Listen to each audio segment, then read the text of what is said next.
Un budget global d'un peu plus de 665 millions d'euros, dont 148 pour les investissements, soit 305 euros par habitant. C'est ce que viennent de voter les conseillers généraux lors de cette première session 2013.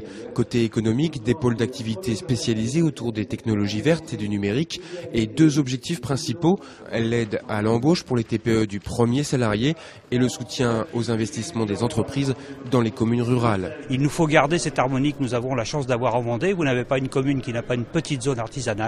Et puis 100% bien sûr délaisser les grands pôles industriels. Nous le faisons au travers des Vendéopoles que nous allons continuer de développer en éco-Vendéopoles. Du côté de l'opposition, pas de vote du budget, on pointe du doigt un manque en matière d'action sociale ou encore un désengagement du Conseil général sur certains sujets. De plus en plus, par petites touches, le département se décharge sur les intercommunalités ou sur les communes. On a vu par rapport au financement du SDIS, par rapport à l'entretien des pistes cyclables départementales, y compris pour le haut débit, les communautés de communes vont être appelées beaucoup. Donc ça colle pas. Et aujourd'hui, on constate à nouveau, comme tous les ans, au dernier moment, on découvre une augmentation de 2,5% des impôts. L'an dernier, c'était de 80. Autre point soulevé par l'opposition, les dépenses de communication.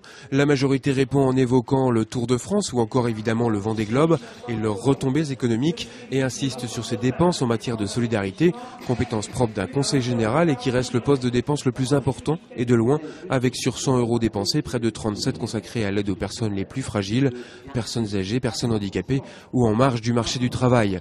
Parmi les priorités cette année, le parcours deuxième chance, étendu, le développement du service civique ou encore la réinsertion des 11 000 Vendéens au RSA avec un nouveau dispositif plus proactif sur la base d'un contrat de professionnalisation.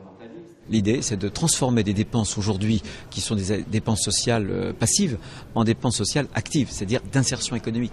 C'est une insertion qu'il faut absolument promouvoir par rapport à toutes ces dépenses sociales, et notamment vis-à-vis du RSA et des bénéficiaires. Autre chantier prioritaire, les routes, les collèges, l'aide aux communes qui représentent 30% des investissements ou encore l'endettement avec une nouvelle fois cette année la réduction du volume d'emprunt.